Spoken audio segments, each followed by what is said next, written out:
Hi there, this is the Global Explorer. In this video, we'll discuss the 5 best travel credit cards for 2023, along with 2 honorable mentions.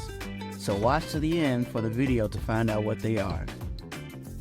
I'll lay down all the key characteristics of each card because I know there are many available that comparing them can be challenging at times. This will help you choose the cards that are best for you. We'll talk about all the things like sign-up incentives and transferable points that can help you acquire free travel perks, like access to airport lounges and travel credits, as well as even more useful things that you might not typically consider, like free travel insurance and trip delay protection. There is undoubtedly a card on this list for you if you wish to travel more, travel with better benefits, and even travel for free. Now let's look at the top 5 travel credit cards on this list. The Chase Sapphire Preferred is the first option on our list. When I first started looking at travel credit cards, this was on my top pick, and I believe it's one of the best cards for travelers on a budget and those new to the points and miles game. It can still be a terrific card, even if you are more experienced. The card awards 5 points for every dollar spent on travel booked through the Chase Travel Portal, 3 points for dining, 2 points for travel, and 1 point for all other purchases. Access to Chase's travel partners, including Hyatt, one of the greatest hotel partners out there, Southwest Airlines, United Airlines, and a ton more, is one of the Sapphire Preferred main advantages. And through the Chase's travel portal, this card's points has a 25% higher value. Although there is a $95 annual charge on this card, the introductory offer more than makes up for it. And you can always downgrade to a card with no annual fee in the future. After spending $4,000 in the first 3 months, the welcome offer is 60,000 points worth at least $600. However, many users of Chase's travel partners would value these points at 2 cents each, converting the 60,000 point welcome bonus into $1,200 worth of travel. A $50 anniversary hotel credit is also included with the card when hotels are reserved through the Chase's travel portal. Also, I appreciate that this card includes primary collision damage waiver. This means that you won't need to pay for the annoying car rental insurance because your basic insurance will cover you completely when you rent a car. Overall, I believe that this card's point of earning capabilities are merely adequate, and I can obtain the majority of the same multipliers from the Freedom Flex of Freedom Unlimited. However, I think that the additional incentives like as the welcome bonus and the 25% higher value on the points primary CDW from your travel partners really make this a terrific card. A really amazing insurance package is included in addition to the card, especially for a $95 annual cost card. For a few different types of people, this card is probably going to be the greatest option. It will benefit those who are new to the game of earning points and miles, those who want to make the most of Chase cards and sign-up bonuses, and especially those who wish to utilize HIT as a transfer partner. Those who desire a decent travel card without a large annual fee should also benefit from it. The Capital One Venture X will come next on our list. With good reason, this has likely been the most popular travel credit card recently. With a significantly cheaper annual cost than other cards, it offers several of the top-tier travel features such as lounge access, additional benefits, essentially paying to keep the card. As a result, the card earns 10 Capital One miles per dollar spent on lodging and auto rentals through Capital One Travel, 5x on airfare, and 2x on all other purchases. The card does have an annual fee of $395, but that is rather easily offset by a $300 travel credit through the Capital One Travel Portal, plus 10,000 miles every anniversary year, which are worth at least $100, and $100 credit for global entry and TSA PreCheck. On top of those hefty advantages, this card basically pays you $5 to have it with the $300 travel credit and 10,000 anniversary miles. The card comes with a 70,000 mile welcome bonus, which is equivalent to at least $750. Since you may transfer your travel points to Capital One's travel partners with this card, a 75,000 point welcome bonus could potentially be worth more than $1,300. Nonetheless, they do have some worthwhile partners like Asia Miles, Advica, Emirates, and many others. I would argue that Capital One's travel partners' possibilities aren't as robust as Chase's, particularly in hotel partners. But when you bring up lounge access, things that this card really start to become interesting. Depending on your airport, the card entitles you and up to 2 friends to complimentary admission to Priority Pass, Plaza Premium, and Capital One lounges. You can enjoy complimentary meals, snacks, or even airport showers in these lounges, and you'll have a comfortable location to wait for your flight while avoiding pricey airport food. Although through the lounge perk on its own it's rather wonderful, things get even better. This card allows you to add approved users who get free lounge access and free admission for up to 2 guests. Further advantages of this card include travel insurance, cell phone insurance, primary CDW, and credits for attractions like museums, experiences, and hotel collections. I think this card is extremely excellent overall, especially when you take into account its travel perks like lounges and earnings 2x miles on everything, which essentially turns into a good cashback card. The annual price is very easily justified by the unique benefits, which include free authorized users. So who is the best candidate for this card? If you fly with 2 or more people, this card is definitely the best option if you want to access a lounge for the lowest cost available. For those who want a top-tier travel credit card that doesn't need a lot of effort to offset the annual fee, as well as for those who want to accumulate some Capital One miles and access to Capital One's travel partners, American Express Gold Card is the second travel credit card we'll discuss. If you frequently eat out, the Gold Card can be perfect choice for you because it contains the highest earning categories for food. Gold Card offers 4 points per dollar spent on dining, 4 points per dollar spent on U.S. supermarkets, 3 points per dollar spent on flights booked directly or through Amex Travel, and 1 point per dollar spent on all the other purchases. $250 annual charge is this card's main drawback. Card does come with a $10 monthly Uber credit worth $120 annually, as well as a $10 monthly eating credit for those certain retailers worth another $120 annually. The card's introductory bonus is 60,000 points for spending $4,000 in the first 6 months. However, if you use Credit Card Match or perhaps open an incognito window, you can be targeted for a 90,000 point offer. This came up from my initial search. When redeeming Amex points for cashback, they are typically worth 1 penny per point or less, but when using them for travel, they are easily worth 2 cents per point. Hence, the 90,000 point welcome bonus may possibly be worth $1,800. Impressive range of American Express travel partners to which you may transfer your points is one area where this card really shines.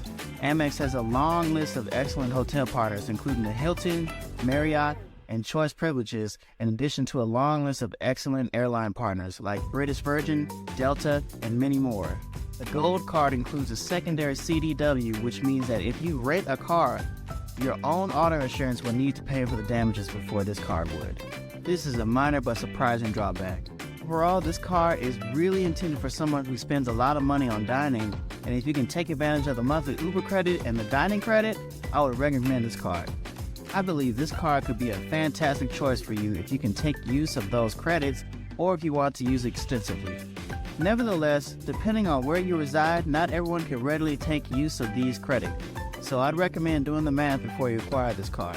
City Premier is the next item on our list. I'll show you how I believe this card makes a great good one or 2 cards, even if it really is a fascinating choice that doesn't make great attention. This card can be a really wonderful choice for you if you only want 1 credit card for travel and don't want to keep track of your spending categories across several travel credit cards. As a result, the card earns 3 points for every dollar spent at restaurants, gas stations, supermarkets, on flights, and in hotels, and 1 point for every dollar spent elsewhere.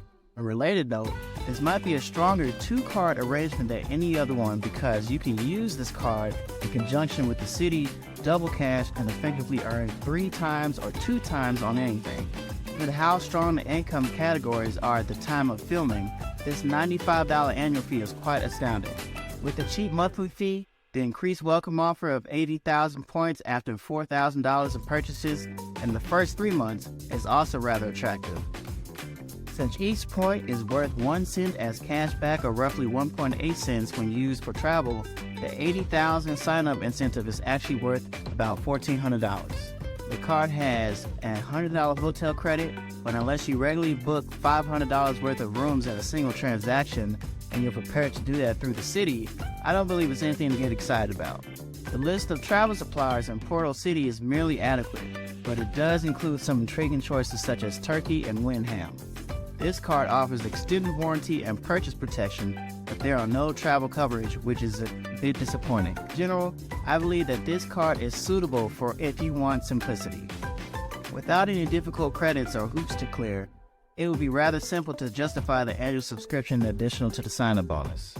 Hence, I would say that this card is perfect for someone who wants a straightforward setup without any frills and doesn't want a lot of credit cards. American Express Platinum Credit Card is the next item on our list. Considered to be the best travel credit card available, it is designed to help regular travelers. This card has a hefty annual cost, many credits, and first-rate advantages. Discuss the advantages of this card. 5 points are earned for every dollar spent on flights booked directly with airlines or through Amex Portal. 5 points for every dollar spent on hotels booked through Amex Travel, and 1 point for every dollar spent on all other purchases. The card carries a hefty $695 annual fee, but it also offers a ton of credits, including $200 in hotel and $200 in airline credits that may be enough to offset the cost. Credits for dental fees, $155 Walmart Plus membership, $50 per month for Uber, $20 per month for entertainment, $300 for Equinox, $189 for Clear, and $250 for statement credits for Saks Fifth Avenue purchases. The joke is that the American Express Platinum Card is generally turning into a coupon book, and whether you can utilize the credits or not will determine whether you love it or hate it. For spending $66,000 in the first 6 months, you can earn $80,000 to $125,000 additional points as a welcome gift. And I've also heard of people discovering offers for 150,000 points. When transferred to travel partners, Amex points are easily worth 10 cents each, making the value of the high sign-up bonus of 150,000 points from 1 cent to 3,000 when used for cash back. Even if you simply locate a 100,000 point offer, when you transfer these points to travel partners, they are worth $2,000.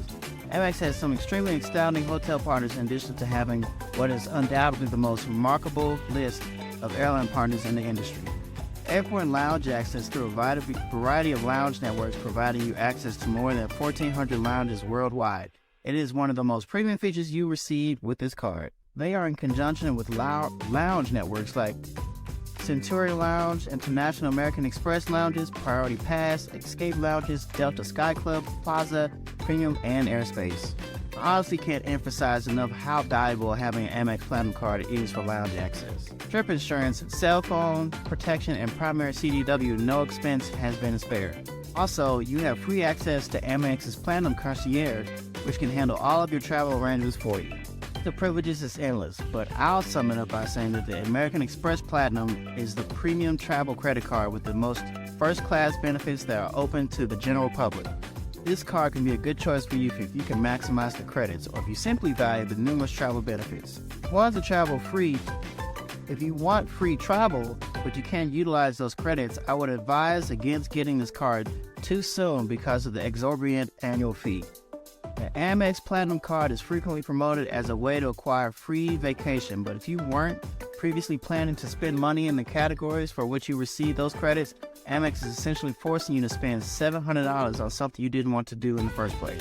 Don't get me wrong, I think it's a terrific card if you value those credits and privileges, but I don't think most novice and budget travelers should use it.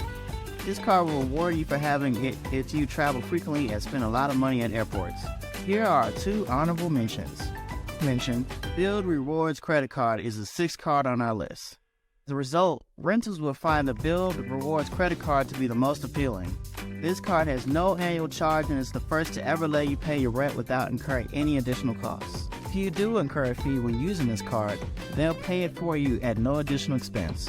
You can transfer your Build Rewards points to a pretty remarkable selection of travel partners. It's like Hyatt, Virgin America, IHD, and many more are represented.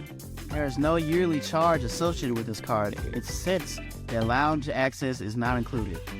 The absence of an annual charge on this card, however, is the main drawback in my opinion. Hence, if you were to choose between this card and others, I'd advise going through the cards that provide you $1,000 or $3,000 in value first. This is especially true if you're under Chase 524. This card, at some time, if you tend to spend a lot of money on rent. Unless I can really justify it in the long run, I wouldn't pass up a pleasant bonus. The Chase Sapphire Reserve is the 7th card on the list and my second honorable mention. With respectable earning rates and a respectable sign-up bonus, easy-to-use credits, lounge access, and a $550 annual fee, this card is fantastic. At the moment, I have trouble promoting it to others. The Chase Sapphire Reserve is currently in a pretty intriguing stage. If you're just starting out traveling, I believe the Sapphire Preferred makes more sense because it frequently offers a greater sign-up bonus than the Reserve, providing you nearly the same value for less money. But if you're a frequent flyer on a tight budget and want a premium card, I suggest getting the Venture X because it practically pays you to carry the card and gives you greater access to lounges than the Reserve. Nevertheless, the Venture X does not currently have access to Priority Pass restaurants, while the Reserve does. And if you travel frequently, I believe the Amex Platinum would be a wise choice, unless you won't be able to spend those credits. In conclusion, I hesitate to suggest the Sapphire Reserve. Even though I think it's a terrific card and I love Chase, I still believe this is a classic card that will continue to be very useful to regular travelers who want to keep with Chase or don't want to deal with a lot of unpleasant credit. The reason I made the honorable mention list is simply that I think it's an interesting place right now. I sincerely hope that this list has been useful to you, and do share your favorite travel cards in the comments section. If you'd like to see more videos like this, please subscribe. I'll be doing more travel related videos. Thanks for watching.